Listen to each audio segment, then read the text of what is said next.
Hello, my name is Malini Ghosal and I'm a Power Systems Research Engineer at Pacific Northwest National Lab. I'm so excited to talk to the students of Mar Vista Elementary, and I'm so excited to take your questions. My journey into STEM dates back to my upbringing. Imagine like pre-internet. So I grew up in this beautiful town, the foothills of the Himalayas.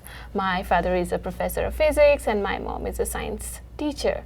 So even from that early age, I could sense that there exists this big world of scientific discoveries and technological innovations out there.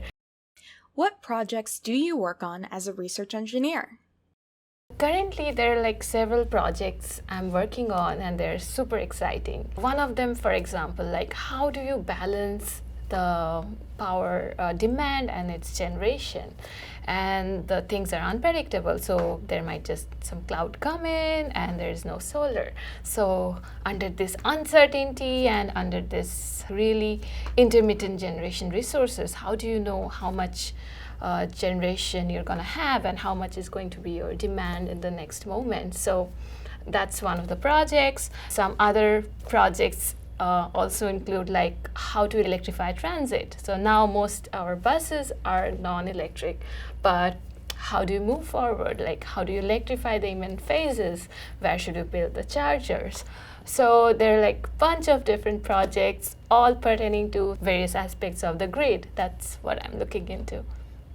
How do you make such big amounts of electricity for billions of people?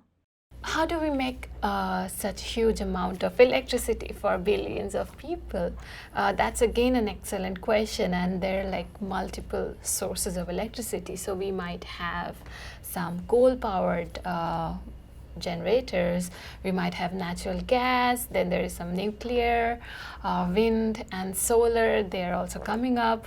So it's a mix of different resources, and a lot of it is hydro. For example, in Pacific Northwest, where I'm from, there are like tons of hydro in our generation mix.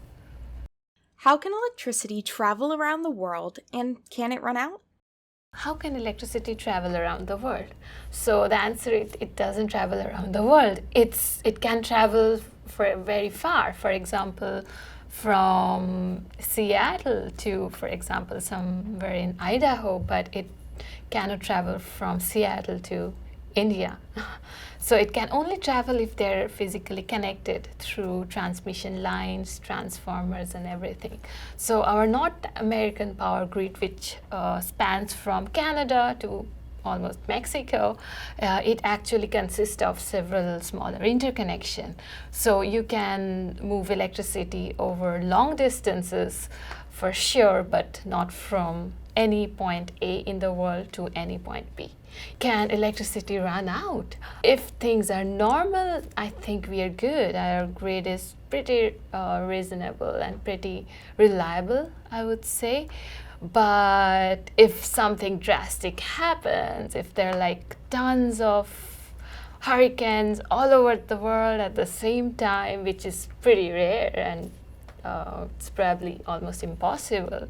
If that happens and there are like several lines that fall, then the supply might get disrupted, but I wouldn't say that it would completely run out.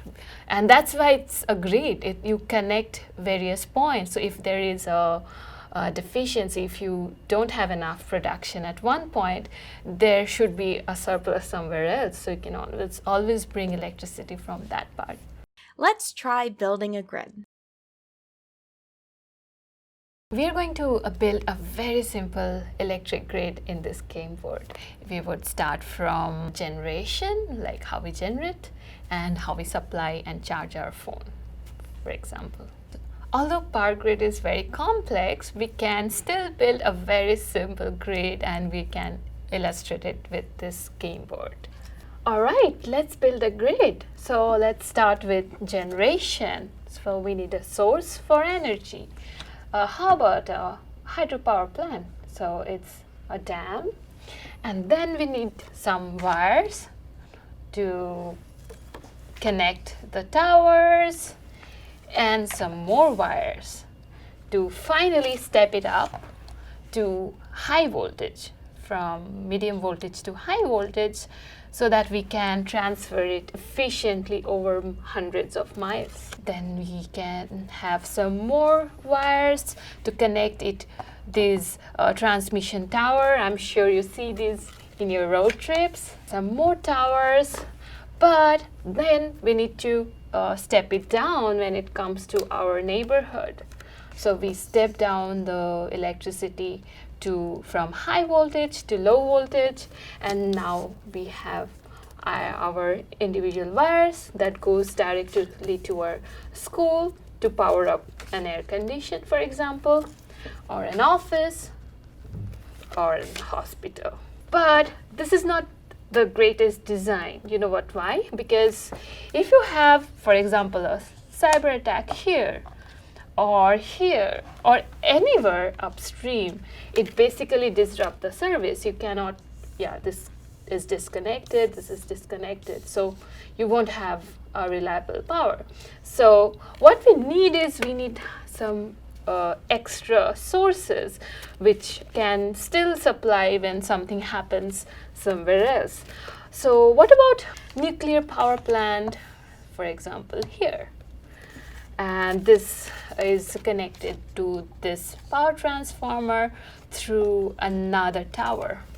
So, which is great. So if we have some attack here or attack here, then we can still get powered through this new nuclear plant. So it's a better design. Now you can go on and on. You can have different multiple schemes for more robust and more reliable design. So these are the things that we work on, and you can really play around with a lot of different configurations using this game board. What advice do you have for students interested in a career in STEAM? Some advice, if you ask me, could be like, first try to figure out what inspires you, like what you really enjoy doing it, and then find a way to make a career out of it.